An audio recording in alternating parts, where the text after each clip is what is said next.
criminals. I haven't stayed since I've been out here. Even prison walls can't stop them from smuggling in weapons and drugs. Weed, cocaine, pills, and now you rolling your... Now, gang members reveal how they skirt the system. These I pop myself. And the gang unit fights to take back control. Hands behind your head, lay back.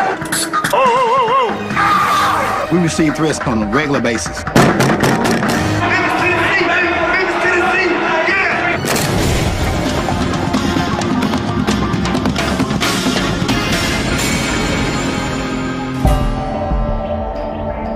Memphis, an epicenter of American music and culture. But less than 15 miles from the nightlife of Beale Street, a band of prisoners serves hard time in Shelby County Division of Correction. Built in 1928, this prison houses inmates for no longer than 12 years. At Shelby County, a team of just 7 men spearheads the battle to keep gangs under control and contraband out. They're known as the Gang Intelligence Unit, or GIU. Back in 2004, Lieutenant Tony Moore was the only man assigned to tackle the gang problem. Make sure that you lay there and do not move or do not But talk. Moore knew he needed help to fight the growing gang issue and crush their covert operations. The 6 officers he handpicked to work with him now make up the Gang Intelligence Unit. We all come from different backgrounds. We all got different amount of years at this institution, but when it come down to this unit being a Gang Intelligence Unit, we're one. We're a team. I know we got the side door. Yeah, I had to go get the side door. Yeah. Those gang officers, I know they got my back, and I got their back on a daily basis. This prison is home to over 30 different gangs, and contraband is a constant danger. So GIU gears up every day for an ongoing hunt. It's a lot of ground to cover. Spanning 38 acres, there are 13 buildings, including minimum, medium, and maximum security dorms.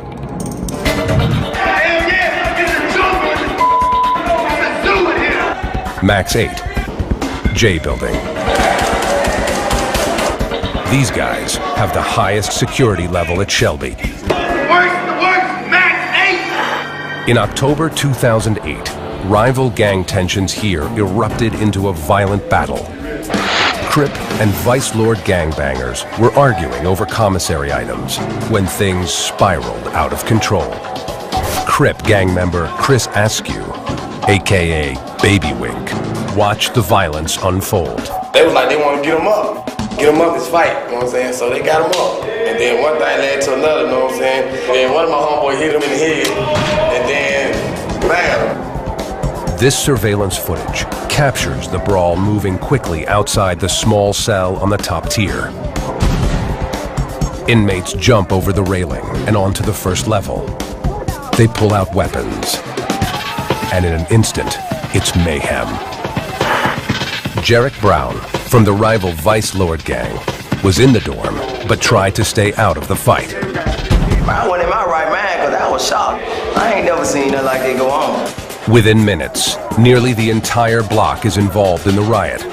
It's Crips versus Vice Lords, and the Crips are outnumbered. It was scary, man. My heart beating. I'm trying to dodge. People hit me in the head with a shank that long, you know what I'm saying? Officers arrive and break up the riot. We couldn't tell who had been stabbed and where they had been stabbed, but there was blood on them. In all, 5 inmates were seriously injured. In their attempt to prevent gang fights and stop illegal activity, officers' best weapon is the element of surprise. Have a seat on your bunk. Have a seat on your bunk. Hang it up. Hands behind your head. Hands behind your head. Lay back. Lay back. right, let's start right here at the top. Today, Lieutenant Moore leads his team to 12 Block, one of the most gang-infested dorms. No one is to talk unless you are being spoken to. No one is to move unless you are being told to move. Now, if you got a problem following those directives, I will give you something to make you change your mind. This is what's gonna happen. Gang officers are gonna go from bump to bump. They're gonna get you up. You're gonna go to the shower area. You're gonna be strip searched. Once you get strip searched, they're gonna take you out to the hallway where you will sit down on the floor until we get this dorm completely searched. The gang unit shakes down the dorm, looking for any contraband. This includes gang paraphernalia, cigarettes, marijuana, and handmade prison knives, known as shanks. If we see somebody moving that's down here in this area, like this guy just got through moving down there with the bag, he doing something. So it means he probably got something to go get his ass now. Excuse my profanity, but. Come here, boss man. Is you moving with your bag down here? I told you not to move. Inmates must line up for a strip search. I don't like stripping for no grown man. Total disrespect, you know what I'm saying? Like trying to take my manhood or some kind looking at my body.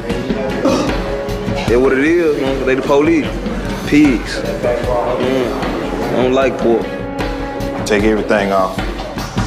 Body cavities are a common hiding place. We do a personalized search, make them squat and cough so if they got anything up their retina, it'll fall out. All right, put them on. Back in the bunk area, officers search through inmates' personal belongings. GIU officer Richard Farrow makes a potentially deadly find in an inmate's locker box. It has the dial missing off of it. And when you have something like this, a real common thing that they do is they'll put them in the sock, hit you with it. Swinging the right way and hitting the person in the right spot can kill you instantly. A few feet away, Officer Danny McLean makes another significant discovery. Small but dangerous shanks hidden in a favorite spot. What we got? He got a shank. He possessed of a shank. The shanks were found in Gary Crawford's shoe. McLean begins to escort the inmate out of the dorm. But as Crawford packs his personal lockbox, another hidden shank falls to the ground. Had a knife, didn't it? Let's go start doing it. Come on, bro. With not one, but two shanks found, GIU has plenty of evidence to bust Crawford. But they're not finished. They move to the beds on the other side of the block, leaving no stone unturned. You can go and pat him down right now, Watts. Just make sure he ain't got no weapon on him. Right. Officers have uncovered something suspicious. There'll be some marijuana. Or it could be loose tobacco. There's just as much fake marijuana go through the jail as real marijuana. You know, they constantly have little games to try to cheat each other out of money too by giving them fake marijuana. The support team steps in. You always test regardless. It might turn up positive, some might turn around and be mixed with something else. This test will determine if it's tobacco or marijuana. You break one tube and agitate it for about a minute. If it turned purple, that's a positive test. If the leaves contain tetrahydrocannabinol, or THC, the main chemical in marijuana, then the acid solution will react and change color. Already turning purple, positive for THC. The marijuana was found in this inmate's boot. 39-year-old Donnie Sisson is no stranger to these sorts of charges. He's been in and out of prison since he was 14 years old and is serving time for aggravated burglary. But he denies the pot is his. Somebody put some dope in my shoe, man. I mean, I smoke dope, but if it was mine, I'd say it was mine. You know, if I've had dope on me, I'll tell you I had dope on me, man. I had no dope on me at all. I do smoke dope, and I do smoke dope in jail. I will not deny that. But if I was going to have any dope on me, it wouldn't be no 1 or 2 joints. It'd be an ounce of dope at a time. That's the way I do. You can ask anybody who knows me the way I jail, man. I ain't small time, I'm big time. He will be charged with possession and go to the disciplinary board to hear his case. If Sisson is found guilty, his punishment will likely be time in the hole, where offenders are locked down in a two-man cell for 23 hours a day. And the hole is not where these guys want to be. Next, on Behind Bars, a maximum security inmate fights the system. I'm finna kill some though. And later, hostile inmates cope with being locked up in the hole.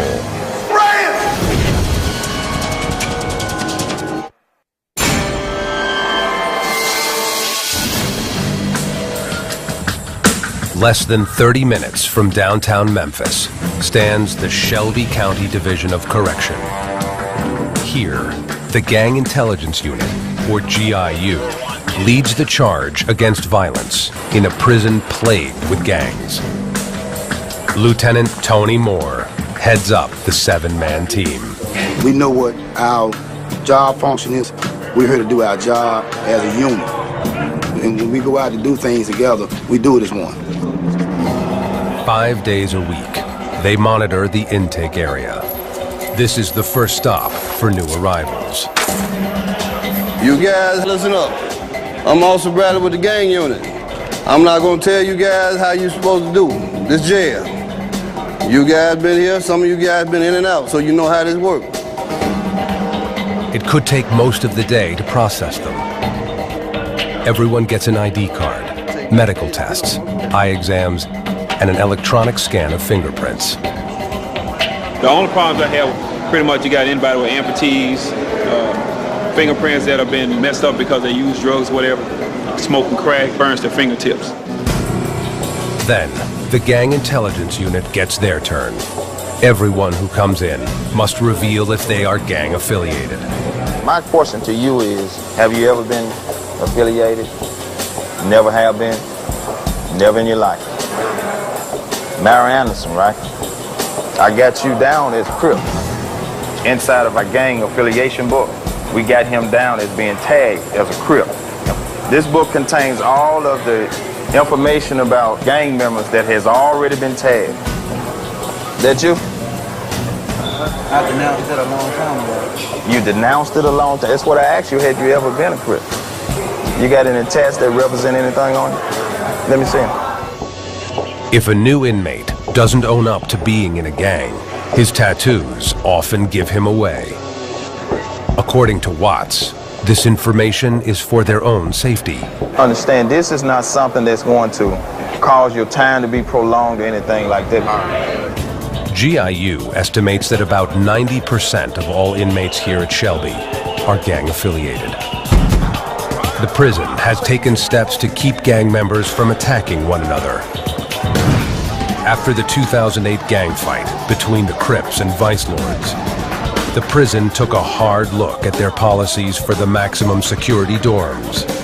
The most glaring example, the new cages added to what used to be an open recreation area. Inmates shouldn't have had shanks, but they also shouldn't have been out of their cells. These guys, all the doors are supposed to remain locked, but you see some of them did something to the doors and opened the doors up.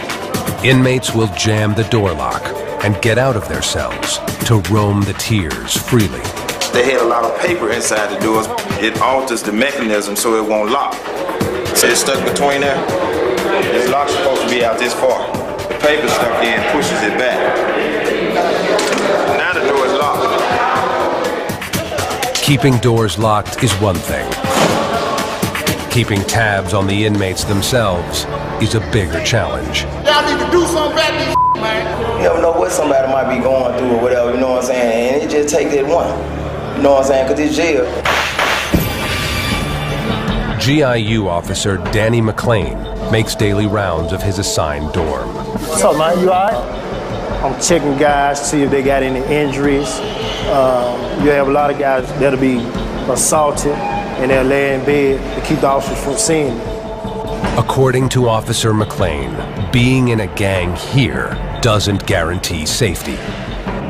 Gangs will often beat up their own members as a punishment. They call the violent acts sanctions. Inmates in this cell are just blowing off some steam, down and dirty in Max 8. But this is what those gang sanctions could look like. If you don't follow up on those orders, you put in violations, you have some kind of sanction placed against you, whether it may be 6 minutes, no cover up, which means they beat and punch you for 6 minutes, you can't cover your face, you just have to sit there and take it. And violations all the way up to death.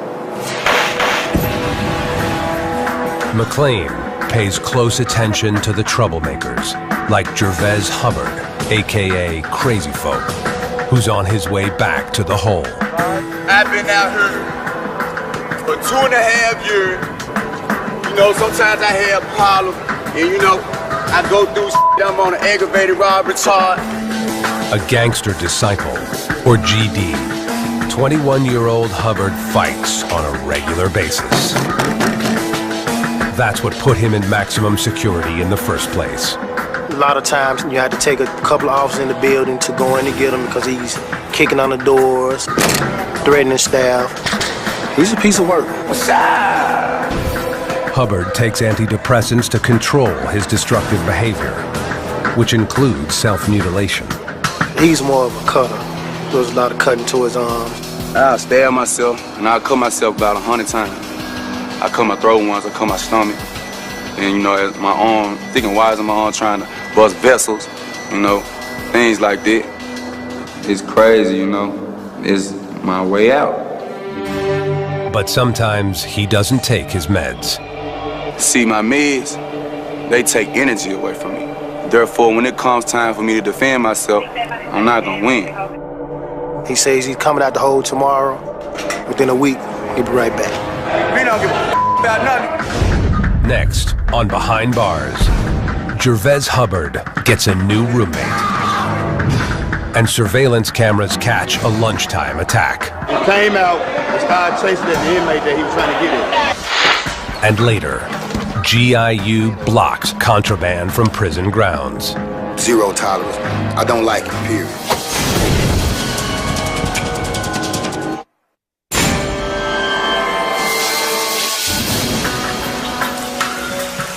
Memphis, Tennessee. The Gang Intelligence Unit at Shelby County is doing whatever it can to try and keep gang tension from boiling over. According to GIU officer Tony Guyton, even mealtime can be dangerous. I call it the most vulnerable part of the institution. You have, at any given time, from 200 to 300 inmates in the dining room. So that's one of those real critical moments because things jump off. Here, inmates from different buildings and dorms interact, gang members cross paths, and rivalries can explode. Sometimes you gotta be able to read it. If it's too quiet in here, it'll go down. Inmates eat facing forward, making it easier for officers to keep watch. With more than 125 surveillance cameras throughout the prison, inmates know they're being monitored, even in the cafeteria. Cameras caught a recent fight between cafeteria worker Charles Hunt III and a fellow inmate. After landing a swift punch, Hunt chased the other inmate through the tray window, out of the kitchen, and into the cafeteria. Once I got out there, they pointed at me like, get him, get him. So I'm looking around still didn't see dude, so that's when I just gave him to let him put me in handcuffs. Today, surveillance cameras in the cafeteria catch this prison brawl, which quickly attracts onlookers. Officers receive a code blue over the radio, the signal for an inmate-on-inmate fight. On-site officers break it up before GIU make their way through the crowd. We had a code blue, an inmate, one of the kitchen workers, came out, was on the serving line. He leave the serving line, come over here, hit the guy, assault him in the jaw. The other guy did hit back. Inmate Darian Davis claims he was ambushed for no reason. He had ran over there and sprung on me, or he come over there and hit me. I jumped up, defending myself, hold. Davis is sent to the hole, pending a disciplinary hearing. surveillance cameras can only do so much. Hey, how you doing, sir? Officer Guyton has his own method to try and prevent gang violence. Brethren. He grew up in the same neighborhood as a lot of the inmates. So Guyton is able to insert himself into the complex gang world within the prison. The officer knows mutual respect is key to gaining trust and valuable information. Every time I shake hands with an inmate, that's the inmate that has the rank on my compound. I mean, the first two guys that did shake hands with, they're high-ranking vice lords. So I have to keep that bonding with them so we can keep in communications at all times. And gang leaders have enough power to talk with Guyton and not be labeled as snitches by other gangbangers. Slick conversation. He just told me that he'd been given the responsibility of the building he just moved out of. He's a vice lord. So he won't let me know that he's the coordinator over there. Now Guyton knows who to go to when there's a problem between rivals. This benefits the inmates by keeping them in the good graces of the Gang Intelligence Unit and helps GIU stop gang beefs from escalating. So, I mean, they accompany me without me having to go fish for them. See how quick that was? Sometimes, rival gangbangers can live together in peace without the help of GIU. Lately, Gervais Hubbard, a gangster disciple, has been getting to know his new cellmate, Vice Lord Julian Avery. Avery is doing 9 years for aggravated burglary, sexual battery, and setting fire to personal property. I'm an international jewel thief. You know what I'm saying? I steal. That's what I do. Man, this so crazy. Being in the jail, man, it turned to an animal, man. You know what I'm saying? Man, it turned to an animal, man. Making want to go crazy, man. And I'm caging in like a lion, like a tiger. Vice lords and gangster disciples are sworn enemies. But these two have found a way to live together, if for no other reason than a shared goal: survival. My family, you know, we'll do whatever we gotta do to get out this cell, because this cell will drive you crazy. To get out, they act out. It's called popping the whip. We've been here cooped up so long in this cell, we want to get outside and get some fresh air. So we call it popping our whip, doing something, either it's get sprayed, get beat up by staff, faking an injury. We'll do what we got to do to get a breather. And they'll do what they can to communicate with fellow inmates. Avery can use even a benign item, like soap, to send a signal in the form of war paint or a coded mask. A certain mask that I have on with this paste, you know what I'm saying, it lets my other people know that's with me what code I'm sending. He says one kind of mask means he has a beef with a rival gang. If I got the mask on, with his hand over my face, you know what I'm saying, they know it's time for war. But if I got the mask on, and he just on my forehead and I got my nose covered up, that means that I'm in need. That means I need help. He also has a code for trickery against the staff. If I got the mask on and it go like this, I got two squirrels that look like little baby snakes, they know that I'm trying to outsmart the staff. When it's filled in completely, Avery would be sending a different message to his cohorts. Inmate on inmate fight. Next, Hubbard and Avery fly off the handle in Max 8. And later, GIU discovers contraband hidden deep within prison walls. My little baby here, it helps us to look deeper.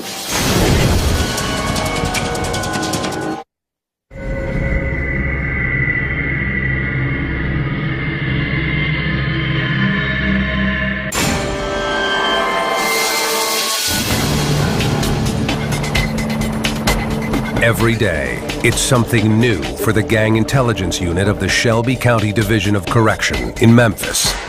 But no matter what, it's the same two enemies that they face, day in and day out: gangs and contraband. J Building, Max 8, has plenty of both. This is where the ultimate villains of Shelby County serve time. Max 8, yeah! Men like gangster disciple Gervais Hubbard and his cellmate, Vice Lord Julian Avery. These inmates play by their own set of rules, and the gang unit can't be everywhere at once. Avery uses soap, to create a war mask. The soap is allowed in prison, but hoarding medicine is not. What we gotta do, we gotta have all tricks, trades, and hustles, you know what I'm saying? Like me, one of my hustles, what's that? I'll show y'all something. This is my hustle right here. Avery uses pills of any sort, antidepressants to sleeping pills for his advantage, especially against his enemies. This right here, this will knock you out. This right here, I put this in guys' food, you know what I'm saying? Because it's a powder form. So I put this in the guy's food when I'm trying to take something from them or sneak and do a sneak attack. I put this in their food right here. This is knock them out, and I guarantee 10 seconds. And he'll use these drugs on himself to go into attack mode. This right here, these I pop for myself. These give me hype. It's crazy. I love it. Show y'all something. Show y'all something. Check this out. Check this out. Check this out. This right here. Yeah. These mobile. This right here, you know what I'm talking about? See y'all these? I'ma be.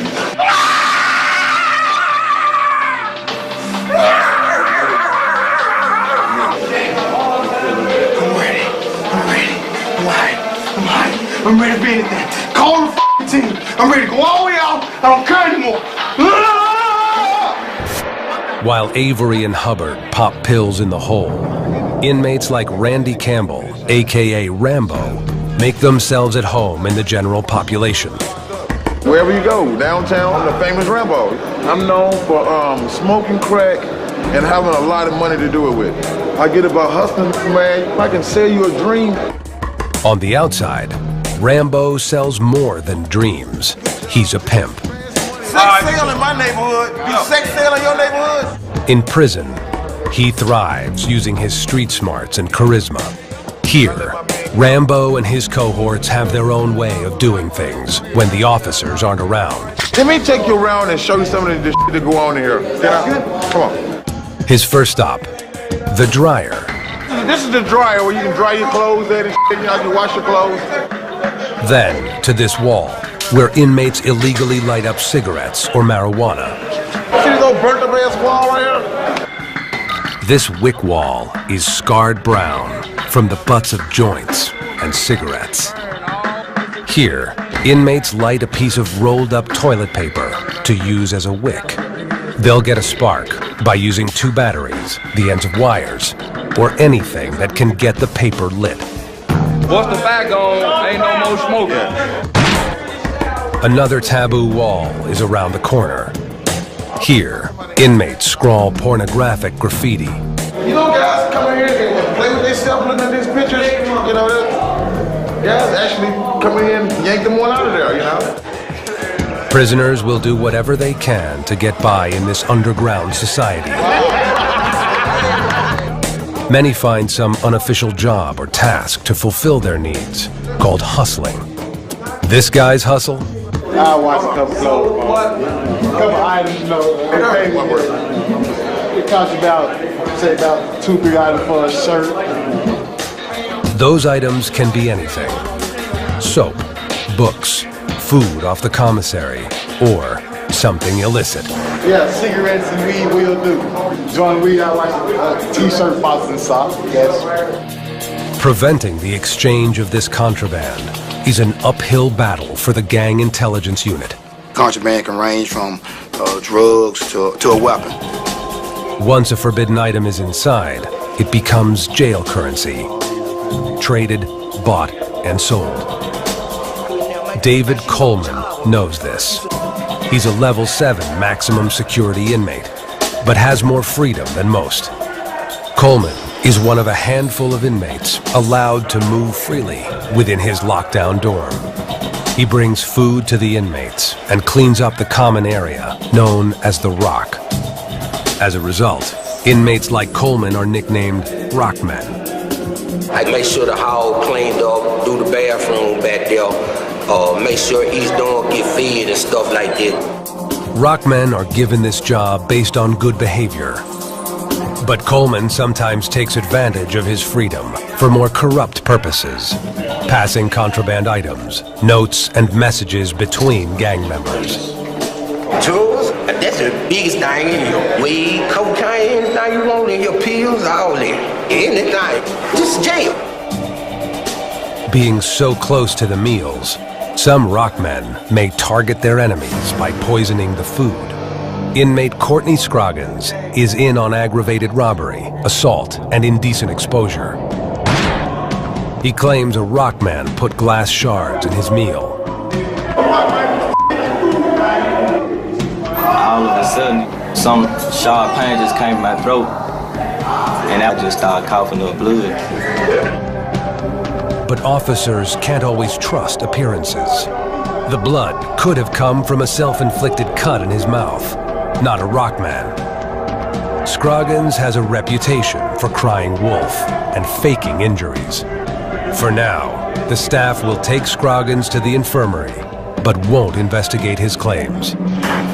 If a rock man like Coleman is ever caught poisoning an inmate's food or transporting contraband, he'd lose this job and the freedom that comes with it. Coleman and most of his fellow Maxers want him to keep his responsibilities. Yeah, I'm the only guy they get. Everything got come through me, so if you don't put no trust in me, then you ain't gonna get what you won't get. It's simply that. Next, a 3-on-1 knife fight. I was boxed in, I didn't have nowhere to run, and I was cornered. And later, a rebirth for one inmate, prison style. It's just a tradition, really.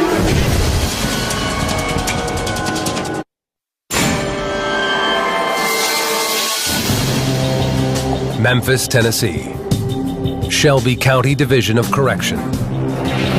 Here, the Gang Intelligence Unit is an elite team of 6 officers and 1 lieutenant. They know the ins and outs of this prison, the inmates, and their affiliations. It's a non-stop job, with at least one of the GIU officers on duty every day of the week. Open your mouth. Open your mouth. Because there's no telling when gang violence can erupt. A former gangster disciple, Ebony Marshall, is now known as a neutral because he's not affiliated with a gang. But he still claims to have a bad reputation amongst fellow inmates and the staff. What am I known for here? Being a pain in the ass for the staff. Go ask anybody who the most hated inmate is on this compound. They'll tell you me. 37-year-old Marshall's been in here before, but he says things aren't the same as they used to be. The difference from 10 years ago when I was out here, 8, 9 years ago, is that you got a lot of gangs out here now. And the gangs are composed of mostly young guys. It was on May 5th, 2009, that Marshall became a victim of these young gangbangers. The incident was captured by surveillance cameras. Out on rec time, Marshall stands at the door of a neighboring cell in J Building. A group of inmates approach. Marshall pulls off his shirt, ready for a fight. It was funny to me until I saw them damn knives. Armed with shanks, 3 gangster disciples attack Marshall. Damn, I wanted to run in, but I was boxed in. I didn't have nowhere to run, and I was cornered. The fight only lasts about 90 seconds, but it's 90 seconds too long. Marshall has been seriously injured. Per protocol, officers wait for appropriate backup before going in. I only saw 2 shanks. The other one was like a foot long, and it was sharp, man. I got some slices. I got like slice cuts, which I could guess was from the long one, and I got 2 actual puncture wounds in the back. The Gang Intelligence Unit is always on the hunt for shanks and other contraband throughout the prison. Today, Shelby County Administrator Anthony Alexander prepares the staff for a shakedown. We've got some contraband inside of Charlie Building. That's nothing unusual for us. We've got some areas that we're going to pinpoint this morning, which is Charlie and Delta Dorm inside of C Building. We tie them up, shake them down, find out what they got. Let's the inmates know that we're going to come after the contraband. You know, every facility is going to have a contraband problem, but we're just not going to ignore it. If we get this type of information, we're going to target those areas tomorrow. GIU leads the massive team into C building. Every man have a seat on your bunk. Hands behind your head. Put on your bunk, hands behind your head. Lay on your bunk. Lay down. Lay down. No hiding spot is off limits. Shower heads, wall sockets, even the toilets. The feces was in here. I'm sure it was something under there. Not gonna put my hand in that. They will. So I flushed it. They can't get it, we can't get it. When their hands don't fit in hard-to-reach places, GIU have a few tricks of their own. Hey, have anybody took the snake and looked up there yet? Officers use a snake camera up above bunks or even behind the toilets where inmates might toss contraband. I can't see natural, my hand won't go all the way to it, so I'm gonna use this now to make sure nothing else is in there. This tool has a small camera on the end of a flexible arm. A little compartment right behind the toilet on the wall. There's a lot of space back here, but you see that my light can go all the way through. There's something clogging it up. Officer Guyton can see something is there, but can't tell what it is. Within minutes, they detach the toilet from the wall, remove the pipe, and retrieve the contraband. The MP3 player. This one. Marijuana here. Shakedowns also allow GIU to intercept gang communications. Sometimes you'll find codes inside the letters. Gangbangers have also developed a secret way of communicating right in front of prison staffers. It's based on traditional American Sign Language. Here in Max, Building E, inmates discuss a recent gang fight. They got their own alphabet, and if you don't know what you're looking at, if you don't, know how to decipher it, they could be putting a hit out on you, they could be putting a hit out on another inmate, tell them to bring some contraband, and if you don't know how to break the codes down, they look like mess to you. Next, on Behind Bars, GIU stops contraband as it enters the prison. Looks like you got a knife in his pocket. And Ebony Marshall bids Shelby County a not-so-fond farewell. Just tore the Bible up and spread it all over the floor.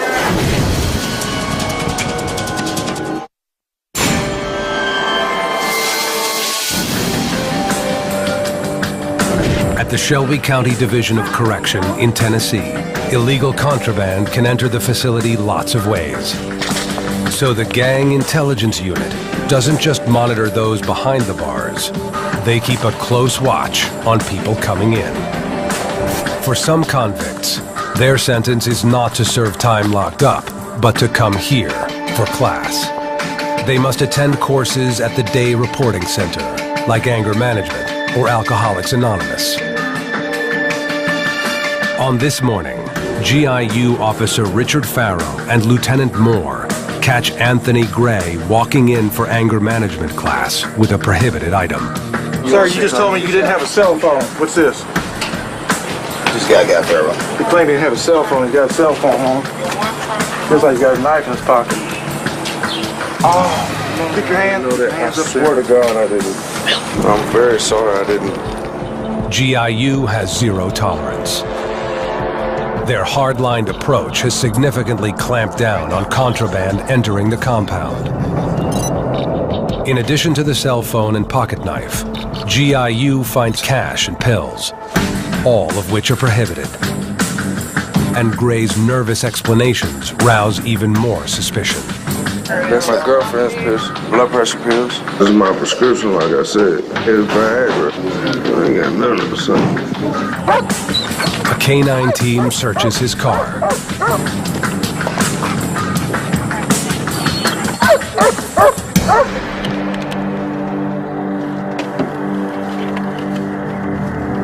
They find 2 hunting knives in the trunk. This would be illegal on prison property. Gray will go downtown to jail and could eventually end up right back here, but behind bars. Convict Josh Pickler is searched on his way into the Day Reporting Center. Instead of books, his backpack is full of booze. Which is a pint of scotch, and you got a 1 can of light. Alcohol is forbidden anywhere on prison grounds, and Pickler knows it. The liquor's not mine, the beer's not mine. It's my 27-year-old brother's. It's his backpack. I borrowed it from him. I didn't know it was in there. I didn't see any back there. Having been sentenced to day reporting classes, Pickler already has a conviction. This offense is a felony. So now, he'll be going to jail. Zero tolerance. I don't like it, period. I take it personally. Over in J Building, inmate Ebony Marshall's wild days are over.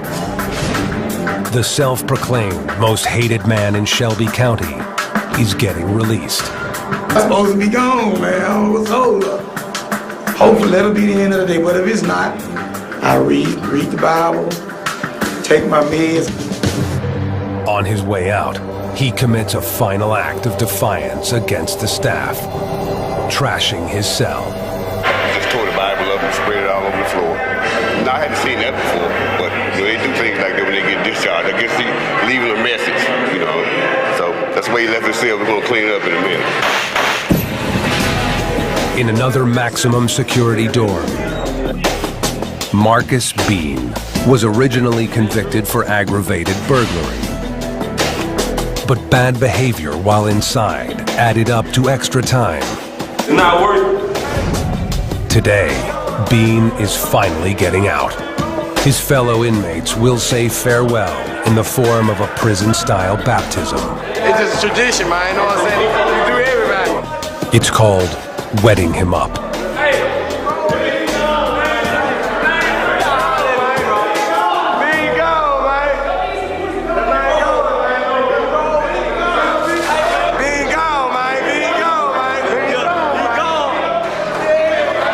Usually when somebody go home, you wet him up. And the purpose of wetting him up is not just to put water on him, clean him off before he go back out to the street so he won't be trying to make his way back out here. Along with Bean, 50 other inmates are being released tonight. Honestly, it's scary. When you have a discharge go home as large as that, it's a certainty that most of them will be back within a 30-day period. And the members of GIU will be waiting for them. Stop! Right there! The big goal of the gang unit is to make sure that we keep this institution safe and secure. I think we all feel like we have that brotherhood instilled in our souls. That's what makes us click together and work together. It's a tight group. From hunting contraband to squashing gang violence, the Gang Intelligence Unit will do everything they can to keep the inmates in line at the Shelby County Division of Corrections.